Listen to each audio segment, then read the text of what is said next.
민간택지 분양가 상한제가 관련 시행령이 마련되는 10월 초에 바로 작동하지 않을 수 있다는 홍남기 경제부총리의 발언이 나와 논란이 이어지고 있습니다. 당초 국토교통부에서 민간택지 분양가 상한제 시행을 발표할 때 시행령이 마련되는 즉시 제도 시행을 천명했던 것과는 온도차가 있기 때문인데요. 시장의 충격과 반응을 살핀 후 시행 시기와 지역을 발표하겠다는 설명이었다고는 하지만 주무부처인 국토부와 이견을 보이고 있는 것이 아니냐라는 해석이 나오고 있습니다. 여러분은 10월 초에 당장 민간택지 분양가 상한제를 시행하지 않을 수 있다라는 부총리의 발언을 어떻게 바라보십니까? 오늘 아침 토론에서는 민간택지 분양가 상한제 시행 시기와 그에 따른 시장 영향, 또 정책 방향에 따른 진단까지 다양한 방향에서 토론을 진행해보도록 하겠습니다. 네, 오늘도 여러분의 다양한 의견 오늘 아침 토론으로 보내주시면 됩니다. 100원의 이용료가 있는 유료 문자 샵 3698번으로 여러분의 다양한 의견 보내주시기 바랍니다. 오늘 토론 두 분의 패널 소개해드리겠습니다. 주택산업연구원 김덕래 주택정책연구실장, 연세대 정경대학원 금융부동산학과 한문도 겸임교수입니다. 두 분 어서 오세요. 어서 오십시오. 네, 안녕하십니까. 네, 안녕하세요. 교수님, 홍남기 부총리가 10월 초에 분양가 상한제 안 할 수도 있다. 민간택지에. 그런 식으로 바로 시행되는 건 아니다라는 식으로 얘기를 했는데 이걸 어떻게 좀 해석을 해야 될까요? 그냥 있는 그대로 해석을 해야 되나요? 아닙니다. 지금 앵커님이 말씀 주신 그 문 워딩을 보면 그 표현이 홍남기 장관이 발언한 표현이 아닙니다. 그 기자분들이 조금 이제 업해가지고 좀 변질된 건데요. 물 건너갔다라든지 또 어렵다 이런 표현은 전혀 안 했습니다. 뭐라고 표현했냐면은 다 준비가 됐다. 다만 바로 그날 국토부에서는 다 준비가 끝날 것이고 바로 그날 시행령이 개정된 날 시행되는 것이 아니다. 관계기관 협의를 거쳐서 적정 시기를 정할 것이다. 이렇게 표현을 했어요. 그 표현을 지금 이제 약간 건설사나 그쪽에 이제 편향적인 분들의 어떤 그 언론들이 조금 과장해서 물 건너갔다, 어렵다 이런 표현을 썼는데요. 전혀 제가 볼 때 홍남기 그 장관의 그 발언 내용을 다 봤습니다. 모 방송에서 이제 진단해서 했는데 한일 경제부터 해서 여러 가지 상황을 다 인터뷰 중에 앵커가 좀 의도적으로 여러 번 여쭤보시더라고요. 홍남기 장관한테. 그럼 안 할 수도 있는 거냐? 거기에 대해서는 그건 아니다라고 분명히 했기 때문에 그 표현에서 이제 워딩을 정확한 표현이 이제 사이드 이펙트라는 표현만 있어요. 다른 경제 여건을 봐서 적정 시기를 정할 것이다. 이렇게 뜨니까 뭐냐면 적정 시기를 정하는데 여건을 봐서 시간에 좀 텀은 있다. 바로 그날은 아니지만 어느 시기는 한다라는 표현을 분명히 했기 때문에 혹시 그 언론에서 좀 잘못된 표현들에 대해서 시청자분들이 명확하게 판단하셔야지 안 하거나 그럴 일은 없는 것 같고 다만 시기가 약간 관리처분 단지들이 조금 걸렸잖아요. 그 부분들에 대해서 유예 기간을 둘지 이런 부분들을 조금 협의할 필요성 좀 있다고 본 거를 이제 표현한 것뿐이지 안 한다는 얘기는 전혀 없었습니다. 그래서 안 한다는 건 아니지만 속도 조절에 대해서 의지를 밝혔다라고 볼 수 있겠네요. 속도 조절 수준까지도 아니고 제가 볼 때는 적정 시기라는 표현을 썼거든요.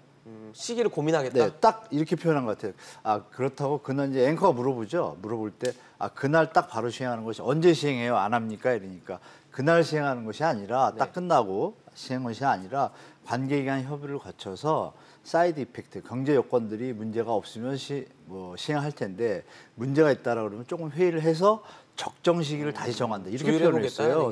그러니까 경제 상황이 특별히 안 변하고 이수처로 간다라면 그때 상황에 가서 봐야 되는데 바로 하는 건 아닌 건 확실하고 다만 안 한다는 얘기도 없다는 건 확실하고 그렇습니다. 제가 정확히 파악해야 될 것 같아요. 실장님 어떻게 보세요? 발언은 일단 아니라는 얘기인 거잖아요.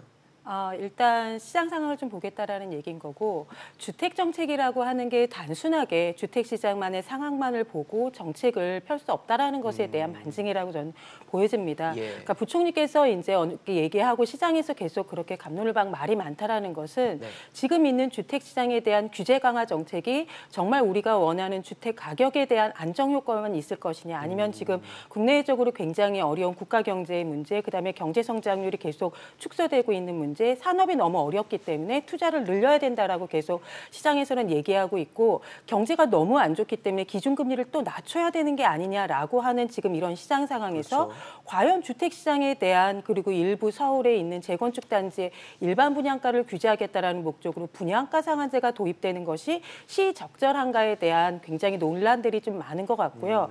적정 시기라고 하는 것이 주택시장만 보면 지금이라도 할 수 있겠죠. 그런데 전반적인 국가 그 경제하고 연관성을 본다라고 하면 사실 굉장히 신중해질 수밖에 없고 더 조심스러울 수밖에 없기 때문에 단순하게 이것은 국토부만의 문제가 아니고 기재부 나아가서는 이제 정부 차원의 문제도 될 수 있기 때문에 그런 거시적 차원에서의 어떤 조율과 합의 그리고 시장의 반응들을 같이 함께 고려해야 된다라고 하는 시그널이 아닌가 봅니다.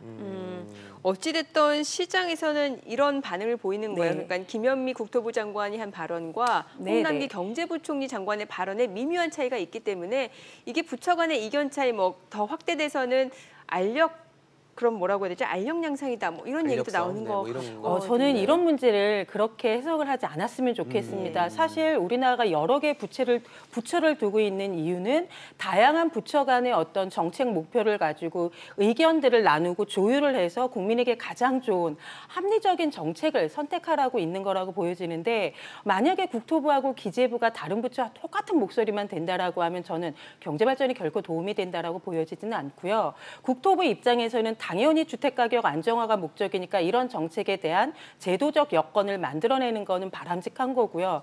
그러면 단순하게 주택시장뿐만이 아니고 국가경제를 봐야 하는 기재부 입장에서는 국가경제 측면에서 또 다른 목소리를 낼 수 있는데 중요한 것은 이제 부처 간이 어떤 다툼으로 비춰지지 않고 합리적인 의사결정을 해서 시민들에게 국민들에게 좋은 정책들의 대안을 만들어내는 앞으로의 과정들이 더 중요하고 거기에 긍정적 의미를 좀 부여하시는 게 좋지 않을까라는 생각이 근데 듭니다. 사실 실장님 네. 말씀 들으면서 좀 제가 드는 생각은 네. 이게 그러면 발표 전에 발표가 네네. 된다는 건 국민들에게 이미 굉장히 뼛속 깊이 영향을 줄 수밖에 없는 상황인데 네네. 발표 전에 좀 조율이 돼서 뭔가 이런 부처 알력상으로 간에. 비치지 않고 그렇게 되는 게 좀 맞지 않았을까? 물론 부처 간의 의견 조율이 필요하죠. 근데 이제 아까 말씀하신 대로 국토부의 결정이 부동산만의 영향을 받는 건 아니니까 네네. 경제 상황 전체를 봤을 때 기재부랑 미리 좀 협의를 해서 발표를 했다면 뭐 아까 뭐 재건축 단지나 이런 데 혼란도 없을 것 같고라는 생각은 좀 네네. 드는 것 같거든요. 네, 그런 부분들은 조금 아쉬운 부분들이 있습니다. 이게 아직까지 우리나라가 정책 의사결정을 하는 과정에 있어서 이제 밑으로부터 위로 탑다운 방식에서 이제 바텀업으로 가자라는 이야기들은 굉장히 많이 네. 하는데 그런 것들이 아직까지는 저희가 선진국만큼의 그런 시스템화되어 있지는 않은 것 같고요. 예. 지금 이제 그런 단계로 전이되는 과정이기 때문에 과거에는 정책을 발표하고 시행을 한 이후에 네. 한 달 만에 하루 만에 우리 정책 안 하겠다라고 바꾼 적도 있습니다. 그거보다는 굉장히 지금이 양호한 조건이라고 보여지고요. 이제 시행을 할 때까지 좀 더 조율들이 진행이 되면 좋을 것 같습니다. 네. 그 사실 뭐 홍남기 부총리가 이 발언을 하기 전에 분양가 상한제는 새로운 제도를 도입하는 게 아니라 작동이 어려운 요건을 완화하는 것이다라고 말을 했습니다. 작동이 어려운 요건의 완화, 이거 너무 표현이 좀 어려운 것 같아서 제가 이해가 안 가는데 이게 뭐라고 봐야 돼요? 좀 말을 좀 어렵게 하셨는데요. 네. 그 뭐 우리가 분양가 상한제를 적용할 지역이 이제 박근혜 정부 때 조금 구체화해가지고 예. 물가 상승률과 주택가격 상승률 기본 요소를 두고 네. 또 청약률, 거래량 이런 걸 비교해가지고 A 플러스 B 옵션이 되면은 이제 적용을 할 수가 있어요. 근데 수치라는 게 있죠. 정량적 요소가. 그렇겠죠. 근데 이거를 조금 이제 그때마다 계산을 해야 되지 않습니까? 네네. 물가 상승 이런 것들을 갖다가 좀 아예 그냥 없애가지고 여기 작동 요건이라는 게 그 필수 요건이 일단 있어야 되는데 그 부분에서 그냥 아예 이번에 준비하는 게 그거죠. 투기 과열 지구의 전부고 해당은 그리고 측정을 따로 하지 않고 예 그냥 투기 과열 지구에서 다 이렇게 현저히 가격 상승이 높다고 우려되는 지역 이렇게 그냥 정성적이에요. 마음만 먹으면 정량적이 그냥 아니라. 조금만 올렸다 하면 오른 것 같다라고 그냥 정할 수 있는 이런 아주 그냥 언제든지 마음먹어 할 수 있게 그렇게 완화시켜 놓고 이제 나머지 거래량과 이제 지역마다 다 틀리잖아요. 네네. 가격 상승률 이걸 해서 하겠다는 얘기인데 그게 이제 그 얘기입니다. 그래서 결론은 마음만 먹으면 시행령 개정을 거쳐 10월 초에 완료가 되면 사실 국토부 장관이 그냥 하겠다고 하면 할 수 있는 상황은 되어 있어요. 그래서 그런 부분을 이제 얘기한 겁니다. 그리고 이제 말씀 중에 이제 그 이견이라는 표현을 자꾸 쓰시는데 제가 이제 그거 이루어진다는 걸 봤어요. 그 방송 봤는데 예. 전혀 이견이라는 얘기를 안 해요. 세 차례 회의를 거쳐서 이견이 없었다. 그리고 말을 그렇게 합니다. 다만 아까 저 시장님 말씀하신 대로 경제 상황을 고려해서 적용 시기를 이렇게 표현을 해요. 그래서 우리 저 언론들이 아시겠지만 좀 가짜 뉴스 이런 거 많잖아요. 제가 보니까 그 앞만 봐도 물 건너갔다 이런 표현이 전혀 없어요. 전혀 없으니까 우리 저 시청자분들은 혹시 시간 되시면 보시면 정확하게 뜻을 알 수 있어요. 이견도 없고 다만 경제 상황이 더 안 좋아진다라고 했을 때 그걸 하는 건 좀 무리가 있잖아요. 그리고 아까 시장님도 말씀하셨지만 주택 가격만 보면 바로 시행해야 된다고 표현하시잖아요. 누구나 알고 있고 또 여론도 지금 찬성이 한 56%가 되기 때문에 반대가 22%고 그런 부분이 다 정책적 요소로 다 가만히 돼서 뭐 할 것 같으니까 제가 볼 때 이견은 없는 것 같고 조건이 완화되어 있기 때문에 마음의 준비는 하고서 포트폴리오를 관리하시는 게 좀 더 맞을 것 같습니다. 제가 볼 때. 네. 자, 그러면 이제 뭐 발언에 대한 해석에 대해서도 두 분의 또 얘기가 좀 들어봤고 네. 이제 민간택지 분양가 상한제 시행 발표 이후 어찌 보면은 이 시장의 움직임이 또 답을 가지고 있을지도 모른다라는 생각이 드는데 최근 부동산 시장 흐름에서 어떤 뭐 유의미한 변화가 나타났다라고 보여지세요? 분양가 상한제 제도를 이제 시행령이 개정이 되면 만들어는 놓는데 그러면 그걸 정말 적용할 것인가는 또 다른 문제라고 네네. 보여집니다. 그런데 그것을 정책을 집행해서 한다는 것은 기대할 수 있는 긍정적인 효과가 부정적인 효과보다 적을 때 그리고 수혜 집단이 피해 집단보다 적을 때, 그러니까 많을 때 그래서 정말 더 많은 국민이 이로울 때 정책을 집행하는 게 맞는데 분양가 상한제를 조금 규제를 완화시켜서 적용 구역을 넓히겠다라고 하는 발표 시행령 개정만으로도 지금 서울의 재건축 단지들에서는 굉장히 지금 다툼들이 많이 일어나고 있습니다. 네. 예를 들면 이미 관리처분 인가를 다 받아서 철거를 하고 이주를 하고 있고 이제 새로 집을 지을 고민들을 하고 있던 단지에서는 다시 처음부터 가야 되는 거 아니냐라고 해서 특히 지자체 같은 경우에서는 기초지자체에서는 굉장히 주민들이 많은 민원들을 제기하고 있는 부분들이 있고요. 사업계획 변경들이 지금 많은 재건축 단지에서 벌어지고 있습니다. 불필요한 매몰 비용, 사회적 비용들이 발생을 하고 있는 부분들이 있고요. 또 하나는 최근에 연구원에서 공급 주택 사업 경기 실사 지수를 발표하는데 그 분양가 상한제에 대한 발표 때문에 내년 그러니까 9월 이번 달 그 전망치가 굉장히 조사 이래로 최저치를 나타냈습니다. 그만큼 공급 경기가 굉장히 위축이 되고 있고 이건 나중에 공급 감소로도 이어질 수 있는 시그널들이 나오고 있기 때문에 시장에는 지금 전반적으로 주택 시장에 대한 부정적인 효과들이 많이 지금 나타나고 있는 걸로 보여집니다. 네. 한 교수님께서는 시장 변화가 지금 시장 있다고 변화가 보이세요? 언론에서는 뭐 또 말씀을 드리지만 언론에서 계속 뭐 상한제 발표로 지금 그러니까 역으로 생각해 보십시오. 상한제를 하면 수요자가 더 몰리나요? 안 몰리죠. 기다리겠죠. 확실히 한다면 간단하게 생각하시면 지금 이제 시장님이 말씀하시는 부분의 패턴은 현재 관리 처분하였다가 입주자 모집 공고로 바뀐 그 단지 해당 단지들 분들하고 건설사분들밖에는 없어요. 나머지 국민들은 너무 집값이 왜곡된 현상을 보이고 있는 걸 알고 있기 때문에 좀 적당히 올라야 되는데 이거 뭐 심하게 오르잖아요. 1, 2년만 해도 미친 집값이라고 하다가 문재인 정부가 실수한 것 같아요. 미친 집값이 정상적인 집값처럼 착각하게 자꾸 제도를 자꾸 던지니까 도리어 역효과가 좀 난 것 같아요. 지금 많이 올랐죠. 2배가 뭐 1, 2년, 3, 4년 사이에 2배 오른다는 건 좀 강남은 좀 심한 거죠. 제가 볼 때 가격 상승률이. 그러니까 어느 정도 적정하면 좋은데 그 부분에 대해서 제가 볼 때는 그 지금 말씀하신 분양 지역의 분양률이 보면 언론에서는 높다고 자꾸 방송을 표출을 하지만 실제 제가 데이터를 조사해보고 왔습니다. 네. 조사해보면 우리가 그 경기 좋을 때 15년, 16년도에는 서초, 뭐 개포 이쪽 동네 그 분양 청약률이 뭐 100대 1 근처까지 갔어요. 지금 제일 높은 게 40대 1입니다. 서울 평균은 12대 1이에요. 많이 떨어졌어요. 그런 것이 기사에 많이 노출이 안 되다 보니 제가 볼 때 뭐 그런 부분에서 시청자분들께서 유튜브나 어떤 내용들을 잘 보시면 실제 시장 상황을 제대로 표현하는 방송이 별로 없다. 언론이. 그걸 제가 분명히 말씀드리고 데이터를 조사해 본 건 무순위 청약. 서울도 몇 개 단지의 대부분의 단지들이 다 무순위 청약에서 미달이 됐어요. 계약이 안 되고. 그런 기사들이 한 3, 40개 언론사 중에 한두 개밖에 표출이 안 돼요. 이 부분은 이제 여러분들이 아시는 부동산 분야의 기자분들이 예전에 건설사가 잘 될 때 많이 관계가 있다 보니까 조금 편향적인 기사로 가지 않나 저는 그렇게 보고 있고 명확한 그런 걸 물건이 없다고 지금 나오거든요. 매물이 씨가 말랐다고. 그래서 또 어제 저녁에 봤습니다. 고덕 그 그라시움 가보면 매물이 몇백 개예요. 이런 기사가 아주 가짜 뉴스인데도 불구하고 지금 뭐 정치 조국 그분 때문에 매몰돼가지고 부동산 시장에 대한 검토나 견제가 없는데 그런 기사들에 대한 어떤 검토나 견제도 국토부에서 하는 게 좀 필요하다고 보는 시점입니다. 제가 볼 때는 그렇습니다. 정확한 기사를 내줘야 수요자들이 판단하고 하는데 오죽하면 저 카페 보다가 제가 보면 카페 뭐라고 돼 있냐면 부동산이 올린 가격을 보고 밑에 댓글이 뭐라고 돼 있냐면 뭐 호갱 그만해라 팩트 바로 앞 단지에 내년 2월에 3,500개가 들어오는데 뭔지 뭐 이런 거를 그 수요자들이 써놨어요. 그거를 또 그대로 옮기는 기자분들이 문제인 거죠. 정확하게 제가 어제 한 30분도 안 봤는데도 파악이 되는 그런 거를 정확하게 해준다라면 지금 앵커님께서 말씀 주신 지금 분양의 시가 말고 전혀 안 그렇습니다. 시장이. 그건 정확히 제가 말씀드리겠습니다. 사실 뭔데 조기 분양 나선 아파트들도 있고 그러다 보면 수요가 집중되는 현상들이 나타나지 그러니까 지금 조기 분양을 하면 가격이 상한제 했을 때보다 비싸잖아요. 그렇죠. 상식적으로 생각해 보시면 되죠.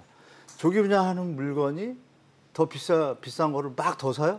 수요자들이 기다리죠. 그러면 분양가 상한제 찬성하신 분들이 56%, 60%에 가까운데 단순하잖아요, 상식적으로. 그러니까 기사의 팩트가 정확한지를 판단하거나 제어하는 기구가 대한민국에 없잖아요. 그래서 그 기사에 대한 진위 여부를 정확하게 판단하는 것도 좀 우리 시청자분들이 필요할 것 같습니다. 네네. 교수님께서 말씀을 해주셨는데 이제 그러니까 왜곡이 있으면 안 돼서 사실 정보는 소비자들이 정확하게 판단할 수 있게 사실 중심의 팩트가 전달이 되어야 되는 게 맞는데 우리가 주택이라고 하는 것은 공산품 일반적인 거 저희의 생필품이나 이런 건 굉장히 수명 기간이 짧습니다. 그래서 그것들은 사서 뭐 1년 만에도 교체할 수 있고 마음에 안 들면 다음 달에 가서 반품을 할 수도 있지만 사실 주택은 아닙니다. 국가조사에 의하면 평균적으로 한 주택에 10년을 삽니다. 그러면 주택이라는 것들을 내가 구매를 하겠다라고 의사결정을 하기 위해서는 적어도 앞으로 10년 정도 내가 정말 단타 투기 목적이 아니라면 적어도 10년 정도의 그 거시적인 안목을 보고 준비를 또 오랫동안 해야 됩니다. 청약통장도 들어야 되고 기본적인 주택자금도 만들어야 되고 내가 또 자기 자본이 없기 때문에 대출해서 내가 얼마나 받을 수 있는지 굉장히 준비 기간이 긴 건데 사실 아까 말씀하셨던 고독의 일부에 몇 개의 매물이 있다는 거는 2, 3년 전에 이미 공급이 된 주택들이 나와 있기 때문에 그런 건데 지금 현재 규제가 시장에 들어가게 된다면 지금 당장은 아무 문제가 없습니다. 주택 가격도 낮아질 것 같고 굉장히 더 좋을 것 같지만 그럼 2, 3년 후에 그리고 5, 6년 후에 과연 주택 시장이 과연 그 후세대 사람들에게는 더 안정적인 시장으로 될 수 있을까라는 것을 봤을 때는 오히려 지금의 단기적인 효과는 분명히 기대할 수 있지만 장기적으로 서울 주택 시장이 더 많이 부담스러워질 수 있는 부분이 있고요. 단기적으로 수요자에게 좋을 수 있지만 경제적으로 보면 주택 시장이 위축이 되고 주택 산업이 위축이 되면 골목 업종이라고 하는 부분들에 있어서의 그 위축들이 이어질 수밖에 없습니다. 정부가 창업 생활 업종이라고 해서 100개를 발표하고 있는데 세 번째가 부동산업입니다. 그래서 이 부동산업이 줄게 되면 결국 서민 경제의 부분들도 영향이 있기 때문에 단순하게 주택 가격의 특정 지역, 특정 단지의 부분들이 아니고 전체적인 서울 시장의 주택 시장의 흐름을 본다라고 하면 규제 강화로 인한 가격 인하 효과는 그렇게 크게 기대하기 어렵다라고 하는 것들이 있어서 단순하게 지역적으로 볼 문제는 아니라는 좀 생각이 드는 부분들이 있고요. 서울에서 일반 분양분으로 나오는 일반 분양분은 많지 않습니다. 그리고 거기에 몰리는 청약자들이 있는데 대출이 다 막혀 있기 때문에 일반 서울에서 살고 있는 무주택 서민들이 강남에서 나오는 일반 분양분 청약받을 수 없습니다. 그럼 결국 일본 자산가들이 결국은 무주택인 사람들이 도움을 받아서 청약을 할 수밖에 없다라는 건데 실질적인 분양가 상한제의 궁극적인 목적과도 맞지 않기 때문에 신중히 적용할 필요가 있다라고 보여집니다. 그럼 언제쯤 좀 분양가 상한제가 저는 제도는 만들었지만 사실 이 부분들이 실질적으로 적용되지 않기를 저는 개인적으로 연구자로서 바라고 있는 부분들이 있고요. 아마 10월, 11월이 고비가 되지 않을까라는 생각이 듭니다. 보통 시장에 대한 흐름을 볼 때 추석 시장 어떻습니까? 라는 질문들을 굉장히 많이 하십니다. 그러니까 이제 추석이 지나고 나서 그리고 시장에 있어서 성수기라고 하는 그리고 이사가 많은 9월, 10월 달에 어떤 상황들을 보고 그래도 정부가 국토부가 국가 경제보다도 주택 시장의 불안정이 더 크다라는 판단이 들면 이제 또 집행을 할 수도 있겠지만 지금 워낙 국가 경제 자체가 어렵기 때문에 쉽게 선택하기는 어렵다라고 보여집니다. 교수님은 언제쯤으로 시행 시기를 보고 계십니까? 제가 생각할 때 늦었죠. 9.13 대책 때 시행을 됐으면 이렇게 좀 왜곡된 시장이 안 나타났다고 봅니다. 네. 지금 그러니까 한 예를 또 과거는 말씀드리면 이제 언제쯤 시행 10월 달로 이제 잡아놨고 홍남기 부총리는 이제 조율을 좀 해보겠다는 얘기를 했기 저는 때문에 10월 말쯤 10월 말? 할 것 같습니다. 10월 말 늦어도 연내. 연내. 암만 늦어도 연초에. 연초에는 좀 분위기가 안 좋으니까 예. 11월 초에는 할 것 같아요. 암만 늦어. 그 이유는 왜냐하면 총선이 있습니다. 지금 그렇죠. 네, 총선이 있죠. 이분들 정책을 하는 건 뭐 우리 서민들의 국가 경제도 다 체크를 하지만 내년에 어떤 정권을 또 잡아야 정책의 연속성이 있다 보니까 네. 그동안 뭐 3년 내내 주장했던 것이 이거지 않습니까? 주택가격 안정. 그리고 홍남기 장관도 대화 중에 그 얘기를 했어요. 절대적이다. 집값 안정화는 이 정부는. 그 얘기를 동감한다라고 분명히 표현했기 때문에 제가 볼 때 조금 올라가는 게 지금 분양가 상한제를 약간 이럴 때 또 올라가는 기미가 있으면 제가 볼 땐 홍남기 총리도 이건 더 좌시할 수 없다. 가계부채가 심각한 건 잘 아니까요. 그러면 당연히 가계부채가 심각해져서 더 큰 피해가 오면 가격이 한없이 오른다는 건 문제가 있지 않습니까? 상식적으로.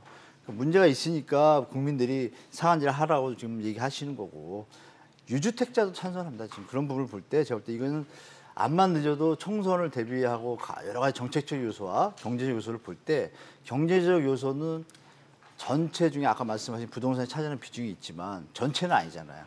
그러나 정권에서는 총선이 전부잖아요. 그럼 당연히 집값 안정을 못하고 또 올라간다면 내년 총선에 필패죠.